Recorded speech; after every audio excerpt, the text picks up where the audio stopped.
একদিন মা আর ছেলে মিলে গেল কোথাও ঘুরতে। তারপরে মা নিয়ে গেল একটি সুন্দর একটা জায়গাতে। গিয়ে মা বলল, দেখ বাবা কেমন দেখতে লাগছে তোর। তখন ছেলেটা এদিক সেদিক উপর দিকে তাকিয়ে মা ছেলে তাকে দেখলো, ওয়াও কি সুন্দর, পুরো রাজমহল মা, কি সুন্দর দেখতে।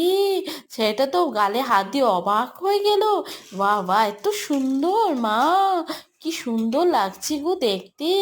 তারপরে মা বললো, চল আবার গিয়ে অন্য জায়গায় গিয়ে আমরা দেখবো। তখন অনেক মানুষ ছিল, তো রাজা মহারাজা এখানে বসার স্মৃতি রাখা ছিল। তখন অনেক মানুষও দেখতে ছিল ওদের সাথে সাথে। তখন ওরাও দেখতে লাগলো কি সুন্দর। তারপরে ওরা দেখে টেকে তারপরে ঘরের উদ্দেশ্যে রওনা দিয়ে তারপরে ওরা একটা ছেলেটাকে আইসক্রিম দিল। তো আইসক্রিমটা খেতে খেতে ওরা আবার একটা জায়গায় গেল, গিয়ে তারপরে বাড়িতে রওনা দিল।